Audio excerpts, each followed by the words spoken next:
স্বাগত নিউজ 24 সন্ধ্যার সংবাদে। পুরো সংবাদের সঙ্গে আছি আমরা দুজন, আমি ফারনাজ জুই এবং আমি তাসনিমে জান্নাত অর্থী। বিপুল সংখ্যক নেতাকর্মীর উপস্থিতির মধ্য দিয়ে শান্তিপূর্ণভাবে শেষ হলো বিএনপির বরিশালের বিভাগীয় সমাবেশ।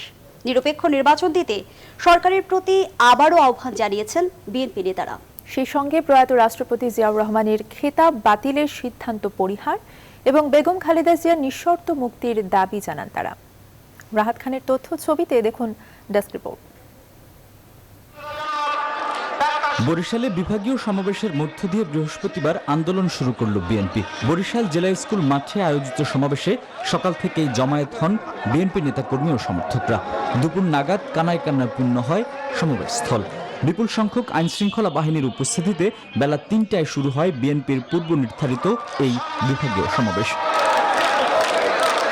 বহুদিন বাদে বরিশালে বিএনপি নেতাকর্মীদের এমন উপস্থিতিতে তৈরি হয় উৎসবের আমেজ। মাঝে ছাত্রদলের দুই গ্রুপের সংঘর্ষে কিছুটা বিশৃঙ্খলা সৃষ্টি হলেও পরক্ষণেই কেন্দ্রীয় নেতাদের বক্তব্যে মনোযোগী হন নেতাকর্মীরা। বরিশাল সিটি কর্পোরেশনের সাবেক মেয়র মুজিবুর রহমান সরোয়ারের সভাপতিত্বে বক্তব্য রাখেন বিগত সিটি নির্বাচনগুলোতে বিএনপির পরাজিত মেয়র প্রার্থী ডাক্তার সাদাত হোসেন, নজরুল ইসলাম মঞ্জু, মোসাদ্দেক হোসেন বুলবুল, তাবিথ আউয়াল ও ইশরাক হোসেন।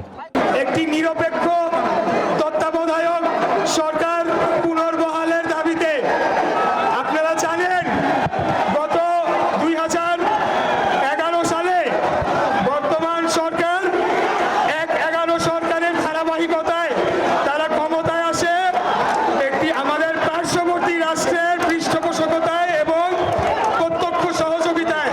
প্রধান অতিথির বক্তব্য রাখেন বিএনপির ভাইস চেয়ারম্যান অবসরপ্রাপ্ত মেজর হাফিজউদ্দিন আহমেদ।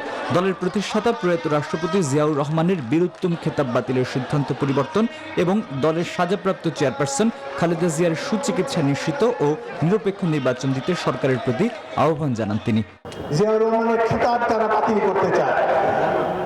যে ব্যক্তি জীবন উৎসর্গ করে একটি মহাযুদ্ধের সূচনা করেছেন, জনযুদ্ধের সূত্রপাত ঘটিয়েছেন, দেশের রাষ্ট্রপতি হিসাবে কোটি কোটি মানুষের ভালোবাসা নিয়ে বিদায় হয়েছেন, আজকে এই ধরনের একজন মহান মুক্তিযোদ্ধার খেতাব কেড়ে নিতে চায়। এর আগে সমাবেশে যোগ দেওয়ার পথে মাওয়া ফেরিঘাটে বিএনপি নেতা ইশরাকের গাড়িবহর বাধার মুখে পড়ে। এছাড়া সমাবেশ ঠেকাতে বাড়ি বাড়ি পুলিশি অভিযান এবং ধরপাকড়ের অভিযোগ করেন নেতাকর্মীরা। Desk report, news 24। প্রধানমন্ত্রী শেখ হাসিনা বলেছেন, জনগণের সেবক হিসেবে ক্ষমতায় এসেছে আওয়ামী লীগ। সেজন্যই কারো কাছে হাত পেতে নয়, আত্মমর্যাদাশীল জাতি হিসেবে গড়ে উঠতেই বর্তমান সরকারের প্রচেষ্টাগুলো নেওয়া হয়েছে। জাতীয় নিরাপদ খাদ্য দিবস 2021-এর উদ্বোধনী অনুষ্ঠানে গণভবন থেকে অনলাইনে যুক্ত হয়ে প্রধানমন্ত্রী এসব কথা বলেন। বিস্তারিত জানাচ্ছেন আফরিন আনোয়ার। বৃহস্পতিবার গণভবন থেকে ভিডিও কনফারেন্সের মাধ্যমে জাতীয় নিরাপদ খাদ্য দিবস 2021-এর উদ্বোধন করেন প্রধানমন্ত্রী শেখ হাসিনা। আমাদের প্রতিটি পদক্ষেপই হচ্ছে বাংলাদেশের একেবারে প্রত্যন্ত অঞ্চলের মানুষের ভাগ্য পরিবর্তন করা। এই সময় খাদ্যে ভেজাল বন্ধে কঠোর নির্দেশনার পাশাপাশি পুষ্টি নিশ্চয়তা বিধান করার প্রয়োজনীয়তার কথাও উল্লেখ করেন প্রধানমন্ত্রী। আমাদের দেশের মানুষের খাদ্য চাহিদা আমরা নিজেরা উৎপাদন করব, আমরা নিশ্চিত করব, সেই সাথে সাথে পুষ্টি নিশ্চিত করার দিকেও আমরা বিশেষভাবে গুরুত্ব দিচ্ছি। ভেজালের ব্যাপারে আমি বলবো যে যারা ব্যবসা করতে চায় বা ব্যবসা করছে, দুই পয়সা বেশি কামাই করার জন্য তারা এই ভেজাল দিতে থাকে বা পচা গন্ধ খাবার সেগুলিকে আবার ব্যবহার করে। এ ব্যাপারেও একদিকে যেমন সচেতনতা সৃষ্টি করতে হবে, অপরদিকে যেটা করতে হবে সেটা হলো কঠোর হস্তে এটা দমনও করতে হবে। আওয়ামী লীগ জনগণের সেবক হিসেবে ক্ষমতায় এসেছে উল্লেখ করে সরকার প্রধান বলেন, কারো কাছে হাত পেতে নয়, নিজেদের আত্মমর্যাদাশীল জাতি হিসেবে গড়ে তুলতে সকল প্রচেষ্টা। ইতিমধ্যে আপনারা যেমন ঢাকা শহরে বিভিন্ন হোটেল এবং রেস্তোরাঁগুলি সেগুলিকে গ্রেডিং স্টিকার দিয়ে দিচ্ছেন এবং মনিটরিংয়ের ব্যবস্থা নিচ্ছেন, এটা অত্যন্ত ভালো কাজ। কিন্তু এই কাজটা শুধু রাজধানীতে করলে হবে না, এটা সারা বাংলাদেশে একটু করা দরকার। সেদিকেও সবাই আমার মনে হয় আপনারা যথেষ্ট ব্যবস্থা নিতে পারেন এবং এ ব্যাপারে নজরদারিটা বাড়ানোর জন্য আপনারা যে পদক্ষেপ নেবেন এ বিষয়ে যা সহযোগিতা করা দরকার করব। খাদ্যের স্বয়ংসম্পূর্ণতা অর্জনের পাশাপাশি গুণগত মান নিশ্চিত করতে গবেষণার প্রতিও জোর দেন প্রধানমন্ত্রী। আমরা আমাদের দেশের মানুষের। আফরিন আনোয়ার, নিউজ 24, ঢাকা। খোদা হাফেজ। আল জাজিরার বিরুদ্ধে মামলা এখনো পুলিশের কাছে আসেনি। আসলে ব্যবস্থা নেওয়া হবে বলে জানিয়েছেন স্বরাষ্ট্রমন্ত্রী আসাদুজ্জামান খান কামাল। বৃহস্পতিবার রাজধানীর মগবাজারে নজরুল শিক্ষালয়ে আয়োজিত এক অনুষ্ঠানে অংশগ্রহণ শেষে সাংবাদিকদের প্রশ্নের জবাবে তিনি একথা বলেন। এ সময় স্বরাষ্ট্রমন্ত্রী আরও বলেন, যথাযথ প্রক্রিয়ার মাধ্যমেই জেনারেল আজিজ আহমেদের ভাই হারিস ও আনিসের মুক্তির প্রক্রিয়া সম্পন্ন হয়েছে। হারিসের নাম পুলিশের ওয়েবসাইটে ওয়ান্টেড হিসেবে এখনও কেন রয়েছে সে বিষয়ে জানতে চাইলে মন্ত্রী বলেন, কমিউনিকেশন গ্যাপের কারণে পুলিশের ওয়েবসাইটে ওয়ান্টেড হিসেবে হারিসের নাম ও ছবি তালিকাভুক্ত রয়েছে। আইনে 401 ধারায় যে কোনো অপরাধী কিংবা যারা সাজাপ্রাপ্ত উভয় ক্ষেত্রেই তারা যদি আপিল করে মানে মহামান্য রাষ্ট্রপতির কাছে, তিনি মওকুফ করতে পারেন সাবজেক্ট ওই আপনার কোর্টের কনকারেন্স অনুযায়ী। সেই অনুযায়ী তিনি আবেদন করেছিলেন, যেটা আমাদের আইনমন্ত্রী মহোদয় একদম ক্লিয়ারলি আপনাদেরকে জানিয়েছেন। কাজে এই জিনিসটা স্পষ্ট। আগামী 21 মে বিজ্ঞান বিভাগের ক ইউনিটের মাধ্যমে শুরু হবে ঢাকা বিশ্ববিদ্যালয়ের ভর্তি পরীক্ষা। এবারই প্রথম ঢাকা ছাড়াও দেশের 8টি কেন্দ্রে একযোগে পরীক্ষায় অংশ নিতে পারবেন ভর্তি ইচ্ছুক শিক্ষার্থীরা। এবার প্রতিটি ইউনিটেই বাড়ানো হয়েছে শিক্ষার্থীদের এসএসসি, এইচএসসি ও সমমানের ফলাফলের ন্যূনতম গ্রেড। আগামী 8 মার্চ থেকে অনলাইনে শুরু হবে আবেদন প্রক্রিয়া। বিস্তারিত মাহমুদুল হাসানের রিপোর্টে। ঢাকা বিশ্ববিদ্যালয়ের প্রথম বর্ষের ভর্তি পরীক্ষার বিষয়ে চূড়ান্ত সিদ্ধান্ত নিতে বৃহস্পতিবার অনুষ্ঠিত হয় ভর্তি কমিটির বিশেষ সভা। বিশ্ববিদ্যালয়ের উপাচার্যের সভাপতিত্বে সিদ্ধান্ত হয় আগামী 21 মে ক ইউনিটের পরীক্ষার মাধ্যমে শুরু হবে প্রথম বর্ষের ভর্তি পরীক্ষার কার্যক্রম। মের 21 তারিখে খ ইউনিটের পরীক্ষা অনুষ্ঠিত হবে। 22 মে 2021 শনিবার ঘ ইউনিট যেটি বাণিজ্য অনুষদ সেটি পরীক্ষা হবে 27/5/2021 বৃহস্পতিবার। ঘ ইউনিট যেটি সমন্বিত গ্রুপ, যেটি আমরা সামাজিক বিজ্ঞান অনুষদের হয়ে থাকে, সেই পরীক্ষা হবে 28/5/2021 শুক্রবার। আগামী 8 মার্চ থেকে 31 মার্চের মধ্যে অনলাইনে আবেদন করতে পারবেন শিক্ষার্থীরা। মাধ্যমিক, উচ্চ মাধ্যমিক ও সমমানের পরীক্ষার ফলাফল বিবেচনায় এবারে প্রতি ইউনিটেই বাড়ানো হয়েছে ন্যূনতম স্কোর। 2020-21 শিক্ষাবর্ষে আবেদনপত্র গ্রহণের তারিখ 8ই মার্চ 2021 বিকেল 4টা থেকে শুরু করে 31 মার্চ 2021 তারিখ রাত 11:59 পর্যন্ত বিরামহীনভাবে চলবে। এবার করোনার পরিবর্তিত পরিস্থিতির কারণে সারা দেশে পরীক্ষা কেন্দ্র করা হয়েছে 8টি।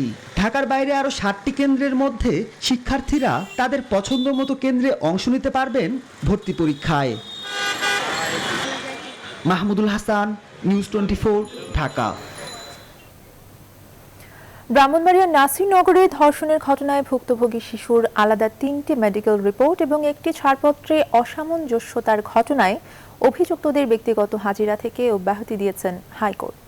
এর আগে বৃহস্পতিবার সকালে এই ঘটনার ব্যাখ্যা দিতে হাইকোর্টে হাজির হন ব্রাহ্মণবাড়িয়ার সিভিল সার্জন, পুলিশ সুপার সহ 12 কর্মকর্তা। পরে আদালতে দোষ স্বীকার করে ক্ষমা প্রার্থনা করেন তারা। শুনানি শেষে হাইকোর্টের বিচারপতি শেখ মোহাম্মদ জাকির হোসেন ও বিচারপতি KM জাহিদ সরওয়ারের সমন্বয়ে গঠিত বেঞ্চ তাদের ব্যক্তিগত হাজিরা থেকে অব্যাহতির এই আদেশ দেন। গত 9 সেপ্টেম্বর এই ধর্ষণের ঘটনা ঘটে। এরপর গত 17 জানুয়ারি এক আসামির জামিন শুনানিতে ভুক্তভোগী শিশুর 3টি আলাদা মেডিকেল রিপোর্ট ও একটি ছাড়পত্রে অসামঞ্জস্যতা ধরা পড়ে। এরপর আদালত ব্রাহ্মণবাড়িয়ার সিভিল সার্জন, পুলিশ সুপার সহ সংশ্লিষ্ট 12 জনকে তলব করার আদেশ দেন। এই মামলার থেকে ব্যক্তিগত হাজিরা থেকে সবাইকে মওকুফ দেওয়া হয়েছে। এখনো হেলথ কমপ্লেক্সের প্রতিবেদন আমাদের হাতে আসে নাই। পুলিশ আইজিপি মহোদয়ের প্রতিবেদন এসছে, সেখানে তদন্তকারী কর্মকর্তার গাফিলতার বিষয়টা এখানে আসে। 16 লাখ টিকা গ্রহণের পর উন্মুক্ত হলো সুরক্ষা ভ্যাকসিন প্রদান অ্যাপস, যা দিয়ে নিবন্ধন নয়, শুধু QR কোড স্ক্যান করে যাচাই করা সম্ভব তথ্য। বৃহস্পতিবার সকালে রাজধানীর কুর্মিটোলা জেনারেল হাসপাতালে অ্যাপের উদ্বোধন করেন স্বাস্থ্যমন্ত্রী। টিকা কেন্দ্রে যেতে অক্ষম ব্যক্তিদের জন্য বিকল্প পরিকল্পনার কথা জানান তিনি। আরও জানাচ্ছেন রিশাদ হাসান। 27 জানুয়ারি আনুষ্ঠানিকভাবে করোনা টিকা নিতে নিবন্ধনের ডিজিটাল প্ল্যাটফর্ম সুরক্ষা উদ্বোধন করা হয়। এর আগে ওয়েবের পাশাপাশি স্মার্টফোনের জন্য একটি অ্যাপস তৈরির কথা থাকলেও সারা দেশে টিকা প্রয়োগের 10 দিন পেরিয়ে গেলেও মেলেনি সেই অ্যাপস। বৃহস্পতিবার সকালে রাজধানীর কুর্মিটোলা জেনারেল হাসপাতালে সুরক্ষা ভ্যাকসিন প্রদান অ্যাপের উদ্বোধন করেন স্বাস্থ্যমন্ত্রী। ততদিনে টিকা গ্রহণকারীর সংখ্যা পেরিয়েছে 16 লাখ। তবে এর মাধ্যমে নিবন্ধন নয়, শুধুমাত্র কিউআর কোড স্ক্যান করে তথ্য যাচাই করা সম্ভব। উদ্বোধন শেষে মন্ত্রী জানান, যারা কোনো অবস্থাতেই কেন্দ্রে এসে টিকা নিতে পারবেন না তাদের জন্য বিকল্প পরিকল্পনা করছে স্বাস্থ্যসেবা বিভাগ। যারা একদম বেড রিডেন, যারা আসতে পারবে না হাসপাতালে, তাদের জন্য একটা কি ভালো সুব্যবস্থা করা যায় সেই চিন্তাও আমরা করছি। আপনারা অতি শীঘ্র সেই বিষয় জেনে যাবেন। 22 ফেব্রুয়ারি আসছে টিকার দ্বিতীয় চালান। এবার কি পরিমাণ টিকা আসছে তার সঠিক কোনো তথ্য নেই বেক্সিমকো ও স্বাস্থ্য মন্ত্রণালয়ের কাছে। তবে তা 50 লাখের কম বলে জানান বেক্সিমকোর ব্যবস্থাপনা পরিচালক। ছিল আমাদের দেশে রেজিস্ট্রেশন হওয়ার পরে 1 মাস পরে থেকে ওরা 50 লক্ষ করে দিবে। কাজে আমাদের ফার্স্ট লটই আসার কথা ফেব্রুয়ারি মাসে। আমরা যেটা জানুয়ারিতে 50 পেয়েছি ওটা তো অ্যাডভান্স পেয়ে গিয়েছি, এটা তো ফেব্রুয়ারিতে আসার কথা। কাজে এই মাসে যদি 20 লাখ আসে তাহলে মনে করেন এটা এক্সট্রা পাচ্ছি। এছাড়াও মার্চের প্রথম সপ্তাহে বিশ্ব স্বাস্থ্য সংস্থা ও গ্যাভির অ্যালায়েন্স কোভ্যাক্স থেকে টিকা আসবে বলেও জানান স্বাস্থ্যমন্ত্রী। রিশাদ হাসান, নিউজ 24, ঢাকা। করোনার পরিবর্তিত পরিস্থিতির মাঝে আন্তর্জাতিক মাতৃভাষা দিবস উদযাপনে বিশেষ নির্দেশনা দিয়েছে ঢাকা মেট্রোপলিটন পুলিশ ও ঢাকা বিশ্ববিদ্যালয় প্রশাসন। ভিড় এড়াতে প্রতিষ্ঠান ও সংগঠন পর্যায়ে 5 জন ও ব্যক্তি পর্যায়ে 2 জনের বেশি জমায়েত না করার আহ্বান জানানো হয়েছে। বৃহস্পতিবার বিকেলে কেন্দ্রীয় শহীদ মিনার পরিদর্শন করেন ডিএমপি কমিশনার শফিকুল ইসলাম। এ সময় 21শে ফেব্রুয়ারি উদযাপনের সামগ্রিক প্রস্তুতি ঘুরে দেখেন তিনি। পরে সাংবাদিকদের প্রশ্নের জবাবে তিনি জানান, সামগ্রিক এলাকার নিরাপত্তা নিশ্চিতে 3 স্তরে নিরাপত্তা বিধান করবে আইনশৃঙ্খলা বাহিনী। পরে একই বিষয়ে নিজ কার্যালয়ে সংবাদ সম্মেলন করেন ঢাকা বিশ্ববিদ্যালয়ের ভিসি অধ্যাপক আক্তারুজ্জামান। এ সময় পলাশীর মোড় থেকে শহীদ মিনার পর্যন্ত পুরো এলাকায় সামাজিক দূরত্ব মেনে দিবস উদযাপনে সবাইকে সহায়তা করার আহ্বান জানান তিনি।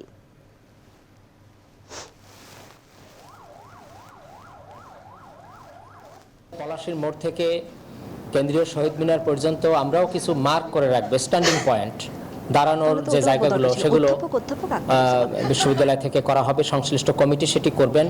3 ফুট অন্ততপক্ষে ন্যূনতম 3 ফুট দূরত্বে যাতে একটা সংগঠন তার ব্যানার নিয়ে দাঁড়ায়। প্রাতিষ্ঠানিক পর্যায়ে সর্বোচ্চ 5 জনকে আসার জন্য অনুরোধ করা হয়েছে, আর ব্যক্তি পর্যায়ে সর্বোচ্চ 2 জনকে আসার জন্য অনুরোধ করা হয়েছে। এর বেশি কোনো প্রতিষ্ঠান থেকে যেন কোনো প্রতিনিধিত্বমূলকভাবে মানুষজন না আসে সেটির জন্য অনুরোধ করা হয়েছে।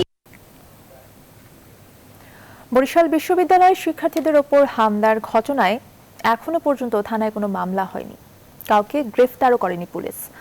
48 ঘন্টার মধ্যে হামলাকারীদের গ্রেফতারের দাবিতে আজ সকাল 11:30টার দিকে বরিশাল কুয়াকাটা মহাসড়ক অবরোধ করে শিক্ষার্থীরা। পরে অভিযুক্তদের গ্রেফতারের আশ্বাসে প্রায় 10 মিনিট পরই অবরোধ তুলে নেয় শিক্ষার্থীরা। এদিকে বিশ্ববিদ্যালয় শিক্ষার্থীদের নির্যাতনের প্রতিবাদে এবং হামলাকারীদের গ্রেফতারের দাবিতে বরিশালে বিক্ষোভ সমাবেশ ও মিছিল করেছে সমাজতান্ত্রিক ছাত্র ফ্রন্ট। সংগঠনের জেলা ও মহানগর শাখার উদ্যোগে সকালে নগরীর সদর রোডের অশ্বিনী কুমার হলের সামনে এক বিক্ষোভ সমাবেশ অনুষ্ঠিত হয়। এ সময় বক্তারা বিশ্ববিদ্যালয়ের শিক্ষার্থীদের ওপর হামলাকারীদের দ্রুত গ্রেফতারের দাবি জানান। যশোর সরকারি MM কলেজ ক্যাম্পাসে মানববন্ধন করেছে শিক্ষার্থীরা। এ সময় তারা শিক্ষার্থীদের ওপর যারা হামলা করেছে তাদের আইনের আওতায় আনার দাবি জানান। একই দাবিতে মানববন্ধন করেছে গোপালগঞ্জ বঙ্গবন্ধু শেখ মুজিবুর রহমান বিজ্ঞান ও প্রযুক্তি বিশ্ববিদ্যালয়ের শিক্ষার্থীরা। দুপুরে বিশ্ববিদ্যালয়ের সামনে 1 ঘণ্টা ব্যাপী এই কর্মসূচি পালন করেন তারা।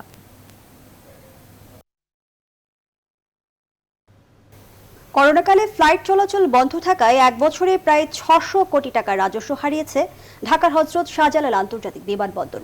তবে সেই ধাক্কার সামনে ফের চিরচেনা রূপে ফিরছে বিমানবন্দরটি। বর্তমানে প্রতিদিন এই বিমানবন্দরে প্রায় 1/2 আন্তর্জাতিক ফ্লাইট এবং 100টি অভ্যন্তরীণ ফ্লাইট ওঠানামা করছে। যদিও স্বাস্থ্যবিধি মানায় অনীহা স্পষ্ট। করোনা এভিয়েশন খাত নিয়ে লাকমিনা জেসমিন সোমার 4 পর্বের ধারাবাহিক প্রতিবেদনের শেষ পর্বে থাকছে ঢাকা এয়ারপোর্টের চিত্র। এয়ারপোর্টে যেন তিল ধারণের জায়গা নেই। ঢাকা থেকে সৌদি, কাতার, দুবাই সহ বিভিন্ন গন্তব্যে ফিরছেন এইসব যাত্রীরা, বেশিরভাগই অভিবাসী কর্মী। ফ্লাইট চালু হওয়ায় খুশি, তবে স্বাস্থ্যবিধি মানতে যত অনীহা তাদের।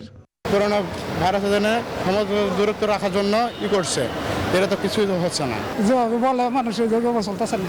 আমাদের বাংলাদেশ এয়ারপোর্টে কতটুকু নিরাপত্তা আছে, কতটুকু কি আছে তো সবাই জানে। এত করোনার ভিতরে যে সংখ্যা ছিল, তার ভিতরে যে ফ্লাইট চালু হয়েছে, এর জন্য আমরা খুশি।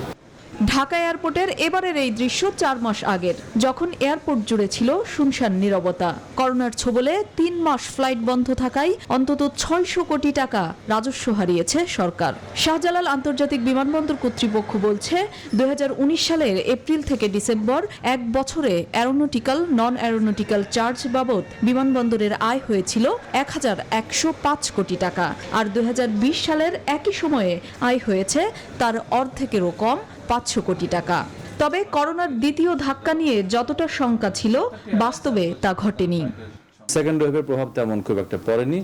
রাদার আমাদের ফ্লাইটের যে ডিমান্ড বিভিন্ন এয়ারলাইন্সের, সৌদি এয়ারলাইন্স, কাতার এবং এমিরেটস এবং অন্যান্য এয়ারলাইন্সের, সমস্ত এয়ারলাইন্সের ফ্লাইটের ডিমান্ড অনেক বেশি, বাট তাদের চাহিদা মতো আমরা দিতে পারছি না, কারণ ডিউ টু আমাদেরকে স্বাস্থ্যবিধি মেনটেন করে, আপনারা জানেন যে সামাজিক দূরত্ব একটা বিষয় আছে, সুতরাং আমরা চাইলে আগের অবস্থা ফিরে আসতে পারবো না যতদিন আমাদের সঙ্গে কোভিড থাকবে।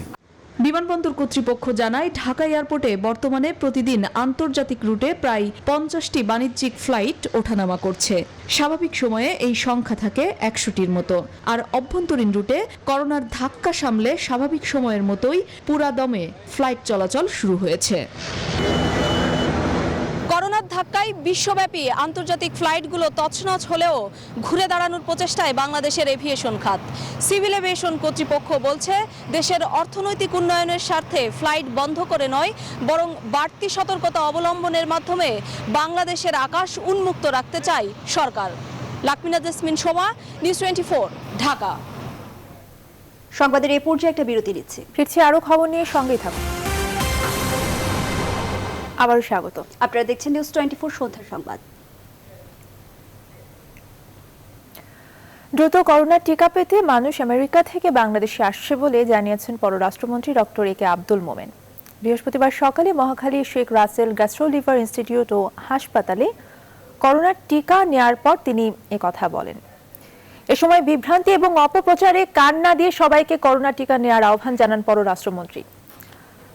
বাংলাদেশে অবস্থানরত নরওয়ে, ব্রাজিল, মালদ্বীপ সহ বেশ কয়েকটি দেশের কূটনীতিকরাও করোনার টিকা নেন গ্যাস্ট্রো লিভার হাসপাতালে।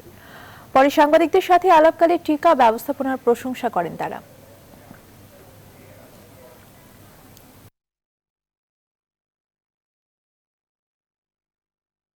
যে আপনি আমেরিকার থেকে এই দেশে আসছেন কেন ভ্যাকসিন নিতে, বলে ওখানে ভ্যাকসিন নিতে কত মাস পরে যে নিবে আই ডোন্ট নো। এই ফাঁকে আমি দেশেও আসলাম, ভ্যাকসিনও নিলাম। যাদের সমস্ত ডিপ্লোমেট যারা আছেন তাদের আমরা we are working on it, এবং বাকি যারা ডিপ্লোমেট না বা বিদেশি তাদেরও আমরা কিভাবে অ্যাকোমোডেট করতে পারি সেটা we have made some decisions and we are helping. 5 জনের 3 জনই কিশোর। লোভনীয় বিজ্ঞাপন দিয়ে অনলাইনে পণ্য বিক্রির নামে নতুন ফাঁদ পেতেছিল তারা। গেল 6 মাসে প্রতারণার মাধ্যমে মানুষের কাছ থেকে হাতিয়ে নিয়েছে মোটা অঙ্কের টাকা। শেষ পর্যন্ত অবসান ঘটল এই বাণিজ্যের। 5 সদস্যকে নওগাঁ থেকে গ্রেপ্তার করেছে পুলিশের সাইবার ক্রাইম ইউনিট। পুলিশ বলছে 6 মাসে বহু মানুষের সাথে প্রতারণা করেছে চক্রটি। মূলত প্রথমে অ্যাডভান্স চাওয়া হয়, তাতে রাজি না হলে কৌশলে ডেলিভারি চার্জ নিয়ে যোগাযোগ বন্ধ করে দেয়া ছিল চক্রটির কাজ।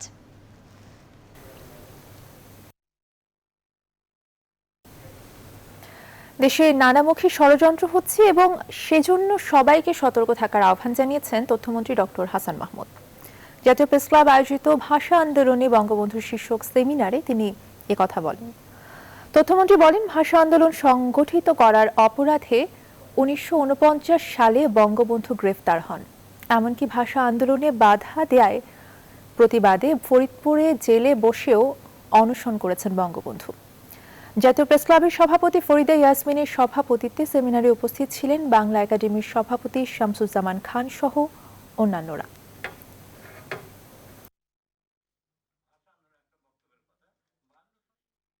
মূল দায়িত্ব ইতিহাসের অনেক অজানা তথ্যকে তুলে ধরা। অনেক কথা ইতিহাসে লেখা হয়, অনেক কথা হয় না, কিন্তু ইতিহাসের মূল যে চরিত্র সেগুলো আসলে বেরিয়ে আসে।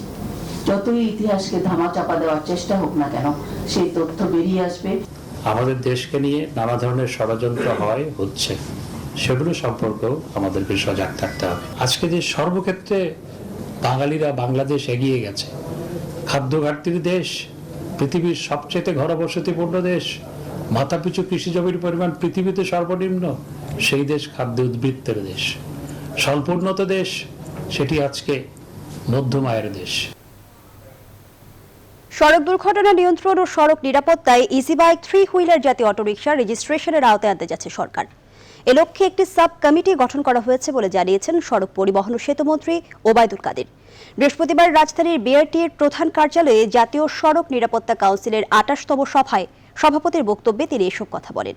সরকারি বাসভবন থেকে ভিডিও কনফারেন্সের মাধ্যমে সভায় যুক্ত হন মন্ত্রী। তিনি বলেন, স্বল্প সময়ে যথাযথ প্রক্রিয়া অনুসরণ করে আইনগত ভিত মজবুত করা হবে। যানবাহনগুলো এখন দুর্ঘটনার অন্যতম কারণ। শুধু জেলা নয়, উপজেলা, ইউনিয়ন, গ্রামের রাস্তায়ও আজকে ছড়িয়ে আছে। ইজি বাইক ধরনের 3 চাকার গাড়ি রেজিস্ট্রেশনের আওতায় আনতে গেলে কি কি চ্যালেঞ্জ রয়েছে সেসব বিষয়ে স্পষ্ট করতে হবে। কাজ শুরু করে পিছিয়ে আসা যাবে না, আবার শুরুর আগে আমাদের প্রস্তুতি নিতে শুরু করতে হবে। সংবাদের সময় হলো একটি বিরতির, সাথেই থাকুন। বিরতির পরে আবারও স্বাগত। দেখছেন সন্ধ্যার সংবাদ। নির্বাচনের আগের রাতে এইভাবে ভোট চুরি এর আগে বাংলাদেশে আর কোনো সরকারের আমলে ঘটেনি। বাংলাদেশ ছাত্র অধিকার পরিষদের প্রথম প্রতিষ্ঠা বার্ষিকীর দিনে এমন অভিযোগ করেছেন অনুষ্ঠানে অংশ নেওয়া বক্তারা। বৃহস্পতিবার বিকেলে রাজধানীর বিজয়নগরী সংগঠনটির কার্যালয়ে আয়োজিত এক অনুষ্ঠানে সরকারের নানা সমালোচনা করেন বক্তারা। আগের রাতে প্রত্যেকটা দেশের প্রত্যেকটা মানুষকে সাক্ষী রেখে ভোট চুরি করে এবং কি পরিমাণ উদ্ধত থাকলে যে যা ইচ্ছা করবো কিছু করতে পারবি না তোরা। আমি বাংলাদেশের ইতিহাসে দেখি নাই লুটপাট হয়েছে, হাওয়া ভবন হয়েছে, অনেক দুর্নীতি হয়েছে। আমি বাংলাদেশে দেখি নাই বাংলাদেশ ব্যাংকই লুট হয়ে গেছে। বিশ্বজিতের মতো নিরীহ দর্জি তাকে হচ্ছে ছাত্র রাজনীতির বলি হতে হয়। তো এই দুই শ্রেণীর ছাত্রের কথা বললাম। এক শ্রেণী হচ্ছে তাদের যৌক্তিক ন্যায়সঙ্গত দাবির জন্য আন্দোলন করে, আরেক শ্রেণী হচ্ছে তাদেরকে দমন করার জন্য মাঠে উঠে পড়ে লেগেছে। এবার ফেব্রুয়ারি মাস নিয়ে আমাদের বিশেষ আয়োজন আমার 21 আমার ভাষা।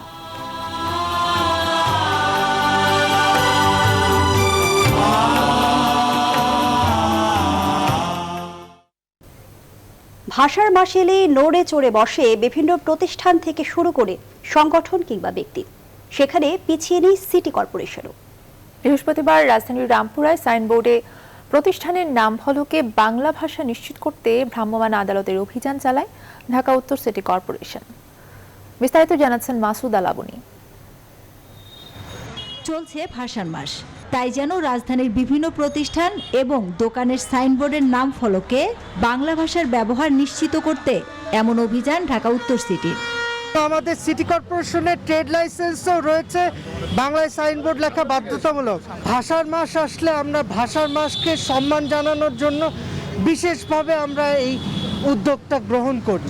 যেসব প্রতিষ্ঠান হাইকোর্টের নির্দেশ না মেনে সাইনবোর্ডে শুধু ইংরেজির ব্যবহার করছিল, ট্রেড লাইসেন্স নিয়েও দিচ্ছে না ট্যাক্স, মানছে না ডিএনসিসির শর্ত, কেবল তাদের ক্ষেত্রে সাইনবোর্ড উচ্ছেদ, মামলা, আটক ও জরিমানা করে ভ্রাম্যমাণ আদালত। বাংলা লিখতে হবে, কোন সাইজে লিখতে হবে সেটা যেহেতু বলা নাই, আমরা বাংলাটা যাতে চোখে পড়ে সেভাবে বলছি, কিন্তু যদি কারোটা লেখা থাকে তাকে আমরা জরিমানা করছি না সেটার জন্য। তার যদি আদার্স কোনো লুপহোলস থাকে তার ট্রেড লাইসেন্সে, সেক্ষেত্রে আমরা সেটা ধরছি। রাজধানীর রামপুরায় দুপুরে শুরু হওয়া এই অভিযানে 13টি প্রতিষ্ঠানের বিরুদ্ধে 13টি মামলা ও 1,05,000 টাকা জরিমানা ছাড়াও ভেঙে ফেলা হয় 5টি সাইনবোর্ড। তবে অভিযান বিষয়ে ও নিয়ম জানতেন না বলে জানান দোকানিরা। সবাই আপনি দেখেন ইংরেজিতে, সবাই বাংলায় খুবই কম, দুই একটা মানে লোকাল যারা ব্র্যান্ড অ্যাপেক্স বলেন, বাটা বলেন, দেখেন ইংরেজিতে লেখা, ঠিক আছে। এখন হঠাৎ করে আসলে এটা যদি পূর্বভাবে যদি কিছু বলতো আমাদের, তাহলে আমরা এটা সংশোধন করতাম। আমাকে পরবর্তীতে 1 সপ্তাহ টাইম দেওয়া হয়েছে। বুধবার শুরু হয় এই অভিযান চলবে বলে জানান দুই ম্যাজিস্ট্রেট। এছাড়াও বিভিন্ন প্রতিষ্ঠানের সাইনবোর্ডে বাংলা ভাষার ব্যবহার নিশ্চিত করতে বেঁধে দেয়া হয় সময়। মাসুদা লাবনী, নিউজ 24, ঢাকা। এবারে ফার্স্ট সিকিউরিটি ইসলামী ব্যাংক অর্থ বাণিজ্য সংবাদ।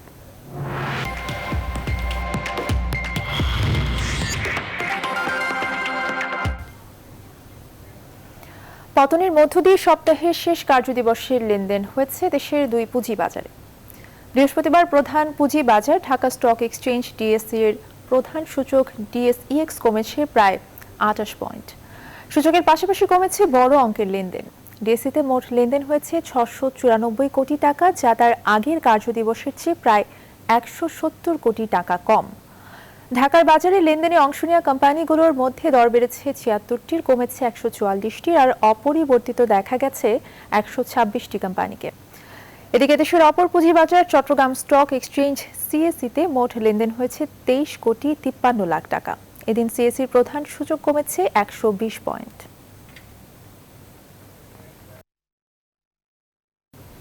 সংবাদে আবারও বিরতি দিচ্ছি, সঙ্গেই থাকুন। আবারও স্বাগত, দেখছেন নিউজ 24 সন্ধ্যা সংবাদ। এবারে আন্তর্জাতিক প্রসঙ্গ। ধরপাকড় বাড়িয়ে বিক্ষোভ দমানোর চেষ্টায় মিয়ানমারের সামরিক বাহিনী। দেশটির সরকারি দপ্তরগুলোতে চলা ধর্মঘট উৎসাহিত করায় 6 জনপ্রিয় ব্যক্তির বিরুদ্ধে গ্রেফতারি পরোয়ানা জারি করেছে জান্তা সরকার। তাদের বিরুদ্ধে সরকারি কর্মচারীদের আইন অমান্য করে আন্দোলনে যোগ দিতে উৎসাহিত করার অভিযোগ আনা হয়েছে। এই পর্যন্ত গ্রেফতার হয়েছে প্রায় 500 মানুষ।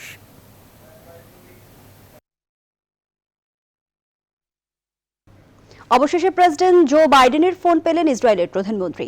এজন্য নেতানিয়াহুকে অপেক্ষা করতে হয়েছে 27 দিন। তেল আবিব জানায়, বুধবার সেই ফোনালাপে উঠে আসে ইরানকে মোকাবেলার কৌশল। ছিল ইসরায়েলের সঙ্গে আরব দেশগুলোর পারস্পরিক সম্পর্কে নানা বিষয়ও।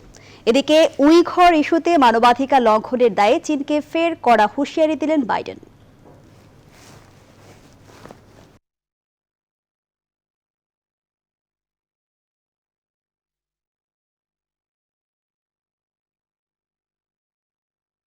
আজ প্রথম দফায় করোনা টিকা দেওয়া হয়েছে জাতীয় দলের ক্রিকেটারদের।